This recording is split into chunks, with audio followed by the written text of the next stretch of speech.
Hi, this is C Jyoti Deshwal and I welcome you all again back to my YouTube channel. और जैसा कि आपको पता है, आईसीआई ने अपना रिजल्ट अनाउंस कर दिया और हमेशा की तरह ग्रुप 1 का पासिंग परसेंटेज ग्रुप 2 के कंपैरिजन में कम था। ग्रुप 1 जिन बच्चों ने क्लियर किया उनका पासिंग परसेंटेज है 16 पॉइंट समथिंग एंड ग्रुप 2 का पासिंग परसेंटेज है 21 point something and overall passing percentage मतलब ऐसे बच्चे जिन्होंने ग्रुप 1 एंड ग्रुप 2 दोनों क्लियर किए उनका पासिंग परसेंटेज है 13.44%। क्या ये एक डिसेंट रिजल्ट है? यस। सीए फाइनल लेवल पे 13.44% result and 16 point something result group 1 का बहुत ही एक डिसेंट रिजल्ट माना जाता है।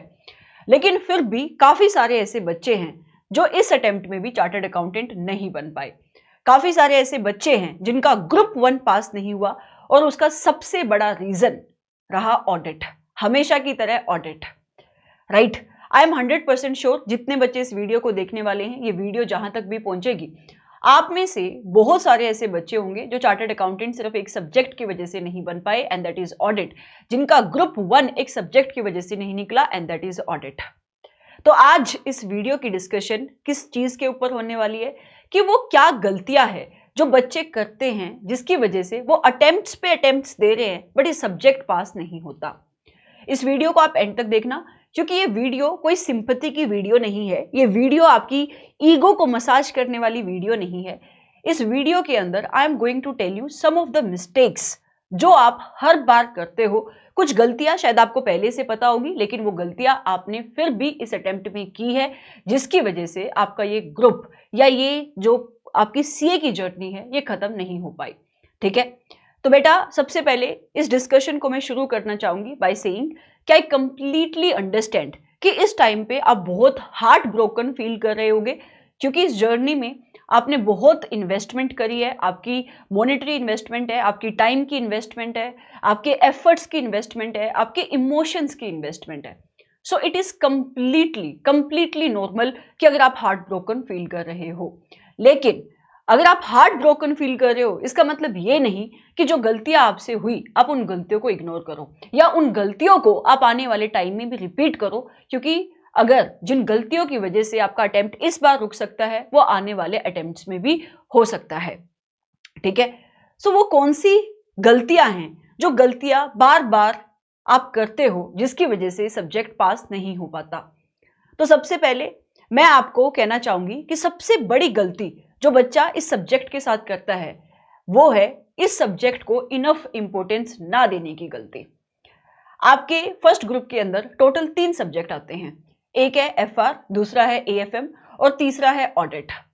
पहले 2 सब्जेक्ट प्रैक्टिकल है और तीसरा ये जो सब्जेक्ट है ऑडिट का ये थ्योरेटिकल सब्जेक्ट है। तो आप ना अपना मेजॉरिटी ऑफ द टाइम उन 2 सब्जेक्ट के ऊपर लगाते हो, ऑडिट आपको पढ़ना अच्छा नहीं लगता है। क्या ये सब्जेक्ट सही में अच्छा नहीं है? मैं कहूंगी कि यस, अगर आप कंपैरिजन करोगे इसके इंटरेस्ट लेवल की तो यस, ये सब्जेक्ट काफी सारे बच्चों को अच्छा नहीं लगता है। ऐसा नहीं कि सब्जेक्ट अच्छा नहीं है, ये सब्जेक्ट अच्छा है, बट ये बहुत एक हाई टाइम है ये समझने का कि इस सब्जेक्ट के अंदर टेक्निकलिटी इन्वॉल्व है। क्या है कि आप पहले 2 सब्जेक्ट को बहुत इंपॉर्टेंस देते हो क्योंकि आपको लगता है कि यार वहां पे हमें बहुत कुछ कंसेप्ट को समझना है, लेकिन when it comes to audit आप सोचते हो यार इसमें क्या समझना, इसको तो लास्ट में लर्न ही करना है at the end of the day. ठीक है, लर्न है तो मैं लिख पाऊंगा और नहीं तो मैं नहीं लिख पाऊंगा। ठीक है, तो आप इस सब्जेक्ट को इज्जत नहीं देते हो। तो अगर आप किसी चीज को इज्जत नहीं दोगे तो वो चीज भी आपको इज्जत नहीं देगी। तो सबसे पहले आपको ये समझना पड़ेगा कि ग्रुप 1 के अंदर 3 सब्जेक्ट है और सबसे ज्यादा टेक्निकल सब्जेक्ट आपका ऑडिट है। क्यों है ऐसा? क्योंकि आप इस सब्जेक्ट में पास नहीं हो रहे हो। राइट बेटा, दूसरा रीजन अगर मैं आपको बताऊं वो है लैक ऑफ कंसेप्चुअल क्लैरिटी। मैंने आपको बोला है इसमें से कुछ रीजन आपको पहले से पता होंगे लेकिन फिर भी आप इस वीडियो को सुनते हुए जाना। कंसेप्चुअल क्लैरिटी का मतलब क्या होता है? कंसेप्चुअल क्लैरिटी का मतलब ये नहीं कि आपको ये पता है कि कंसेप्ट के अंदर क्या लिखा है, that is just one part of conceptual clarity. Conceptual clarity में आता है कि जो कंसेप्ट लिखे हुए हैं उनकी इंटरप्रिटेशन क्या है, वहां से क्वेश्चन कैसे बन सकता है। फॉर एग्जाम्पल, आपने अभी पेपर दिए थे, आपको ऐसे नंबर 320 मटीरियलिटी ये आता होगा। अगर मैं आपसे पूछ लूं कि क्या आप मुझे डिफरेंस बता सकते हो मटीरियलिटी और परफॉर्मेंस मटीरियलिटी का, तो काफी सारे बच्चों को ये नहीं आएगा। यस, आप डेफिनेशन बता पाओगे, लेकिन मैं पूछ रही हूं कि अगर ऑडिटर मटीरियलिटी सेट कर रहा है तो उसको परफॉर्मेंस मटीरियलिटी क्यों सेट करनी है? क्या आपको ये पता है? नहीं।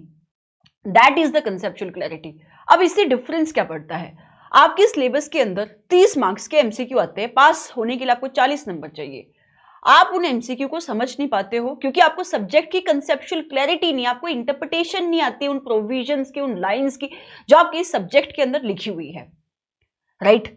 आपके जो क्वेश्चन इंस्टीट्यूट पूछता है वो क्वेश्चन एप्लीकेशन बेस्ड क्वेश्चन है, और अगर आपको सब्जेक्ट ही नहीं समझ में आया, उसकी कंसेप्चुअल क्लैरिटी ही नहीं है, तो आप कितना भी सब्जेक्ट को लर्न कर लो, आप लिख नहीं पाओगे। ठीक है बेटा। तीसरा रीजन, प्रॉपर अंडरस्टैंडिंग नहीं आपको स्टैंडर्ड्स की। आप बोलोगे ऐसे कैसे हो सकता है यार, हमने तो सारे स्टैंडर्ड के सारे कंसेप्ट याद है। मैं कह रही हूं आपको अंडरस्टैंडिंग नहीं है स्टैंडर्ड की। अगर मैं आपसे पूछूं ऐसे नंबर 330 और 505 का लिंक पता है आपको? अगर मैं आपसे पूछूं, ऑल्दो ये लिंक आपको इंटर में सिखा दिया जाता है, अगर मैं आपसे पूछूं कि क्या आपको ऐसे नंबर 550 और 315 का लिंक पता है, क्या आपको पता है कि 315 की डिस्कशन 550 के अंदर क्यों हो रही है? बहुत सारे बच्चों को लिंकिंग नहीं पता है स्टैंडर्ड्स की, और जब इंस्टीट्यूट स्टैंडर्ड बेस्ड क्वेश्चन आपके सिलेबस में पूछता है तो वो आपके कंसेप्ट को मिक्स करके, स्टैंडर्ड को मिक्स करके क्वेश्चन पूछता है। काफी सारे बच्चों को तो समझ में ही नहीं आता है कि क्वेश्चन पूछा कहां से गया है, तो आंसर लिखना तो बहुत दूर की बात है। सिर्फ इतना ही नहीं, जब आप स्टैंडर्ड बेस्ड क्वेश्चन इंस्टीट्यूट का देखते हो तो वहां पे आपको एक स्टैंडर्ड से क्वेश्चन नहीं मिलता, एक से ज्यादा स्टैंडर्ड से क्वेश्चन देखने को मिलता है। एप्लीकेशन बेस्ड क्वेश्चन होते हैं, आपको इंटरप्रिटेशन समझनी पड़ती है, उसके बाद जो आपको स्टैंडर्ड के कंसेप्ट याद है वो आपको लिखना पड़ता है। पहले ऐसा होता था कि 20 से लेकर 30 नंबर का क्वेश्चन पेपर आपका इस स्टैंडर्ड से बनता था, बट नए सिलेबस में आपका 50 to 60% अगर आप देखोगे ना पेपर, 50% तो है ही है स्टैंडर्ड से बन रहा है। तो जब तक आप स्टैंडर्ड के ऊपर फोकस नहीं करोगे तब तक ये सब्जेक्ट आपको नहीं आता। तो standards are basically the heart beat of this particular subject, right? But बच्चों को स्टैंडर्ड मुश्किल लगते हैं तो वो उनको उतनी इंपॉर्टेंस देते नहीं है, ऊपर ऊपर से चीजें आप देख के जाते हो। चौथा रीजन है, आप लर्निंग के ऊपर फोकस नहीं करते, आप इनफ रिवीजन नहीं करते, और उसका सबसे बड़ा रीजन है प्रोक्रेस्टिनेशन। आप सब्जेक्ट को टालते हो। अगर आप अपना पास्ट पैटर्न देखोगे तो आपने ऑडिट को पढ़ने के लिए कब उठाया था? जेन्युइनली आपने कब पढ़ना शुरू किया था? जेन्युइनली अपने सब्जेक्ट को पढ़ना किया होगा शुरू लास्ट के 2 महीने के अंदर, कि लास्ट के 2 मंथ में मैं इसको टेकअप करूंगा, क्योंकि जो मैंने उस 2 महीने में पढ़ा मुझे वही याद रहेगा। जबकि ऐसा नहीं है। उस टाइम पे आपकी लास्ट रिविजन्स का स्टेज होता है जहां पे आप ऑडिट को पिकअप करते हो। जब तक आप इस सब्जेक्ट की मिनिमम 3 से लेकर 4 रिवीजन नहीं करते, ये सब्जेक्ट आपके हाथ में नहीं आएगा। क्योंकि मैंने बोला कंसेप्चुअल क्लैरिटी इंपॉर्टेंट है, लेकिन कंसेप्ट को आपने समझ लिया, उसके बाद अगर आपको कंसेप्ट लर्न नहीं है तो भी आपके पास लिखने को कंटेंट नहीं होगा। So what you need in this subject is your learning as well. इसके साथ साथ एक और बहुत बड़ी दिक्कत है जो बच्चे करते हैं, वो है क्वेश्चन प्रैक्टिस नहीं करते हैं। चैनल के ऊपर स्टडी मटेरियल के क्वेश्चंस के वीडियो अवेलेबल है, पास्ट ईयर के जो भी एमटीपीज आरटीपीज जितना मुझे लगा मैंने वो प्रोवाइड कराई हुई है। इसके अलावा भी आप अटेम्प्ट्स उठा के देखो, कितने सारे क्वेश्चंस हैं आरटीपीज के, एमटीपीज के, सजेस्टेड आंसर्स के, जो क्वेश्चंस यहाँ पे बन सकते हैं। बट आप उतना इंपॉर्टेंस इस सब्जेक्ट को देते ही नहीं हो, आप क्वेश्चन प्रैक्टिस करते नहीं हो, आप टेस्ट सीरीज कभी अटेम्प्ट करके देखते ही नहीं हो, आपकी राइटिंग प्रैक्टिस इस सब्जेक्ट को लेकर होती नहीं है, क्योंकि आपको लगता है कि ये तो थ्योरी का सब्जेक्ट है, ये तो सिर्फ मुझे लर्न करना है, इसमें लिखने का क्या रोल है। जबकि रियलिटी ये है कि in comparison to other 2 subject of your group, in fact audit ही एक ऐसा सब्जेक्ट हो जो आप पूरा लिखते हो वहां पे पेपर के अंदर जाके। ये 5 ऐसे रीजंस हैं जिन रीजंस की वजह से ये सब्जेक्ट पास नहीं हो पाता है। ये बहुत सिंपल रीजन है। इसमें से आई एम 100% श्योर, अगर आपका पेपर नहीं पास हुआ है, आपने कहीं ना कहीं पे तो कोई ना कोई चीज को मिस किया है। या तो आपने क्लासेस अच्छे से नहीं ली, आपकी कंसेप्चुअल क्लैरिटी अच्छी नहीं है, आपने अपने हिसाब से पढ़ाई करने की कोशिश करी है, आपने क्वेश्चंस नहीं देखे, आपकी राइटिंग प्रैक्टिस नहीं है, आपने रिवीजन उतनी नहीं करी है, कोई ना कोई आपके एंड के ऊपर डेफिशिएंसी रही है, तो आपका रिजल्ट ऐसा रहा है।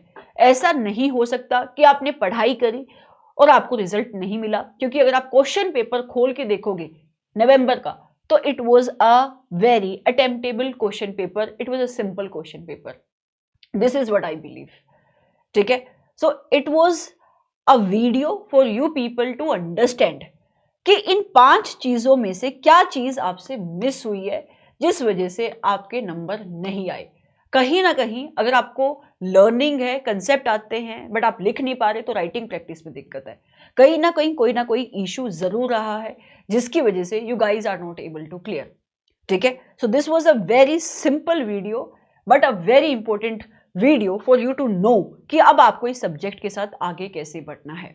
तो अगर आपको अपनी बाउंस बैक स्ट्रेटेजी चाहिए कि सब्जेक्ट के साथ अब मेरा क्या अप्रोच होना चाहिए, इस 5 रीजन में से जो भी आपकी कमी रही है, अगर 5 कमियां थी तो 5 सही, आपको उनके ऊपर काम करना है and that is going to be your bounce back strategy for this subject. बाकी आप 50 स्ट्रेटेजी की वीडियो देख लो, it won't make any sense अगर आपकी ये 5 चीजों में कहीं भी डेफिशिएंसी है तो। So thank you so much for watching this video and in the end में सिर्फ इतना ही बोलना चाहूंगी कि failures are just part of life, right.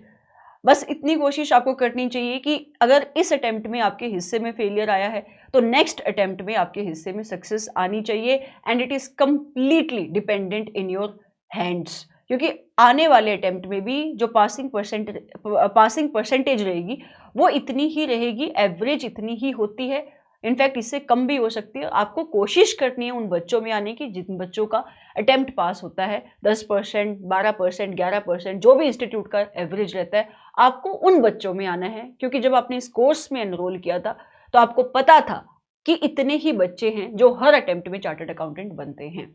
So there is no point of blaming institute और योर सिचुएशन और whatsoever. So thank you so much, have a great day और नाइट, जब भी जिस भी टाइम आप इस वीडियो को देखो। Do subscribe to our channel क्योंकि इस चैनल पे बहुत अमेजिंग कंटेंट ऑडिट को लेकर आपको बहुत ही जल्द देखने को मिलेगा। Thank you so much.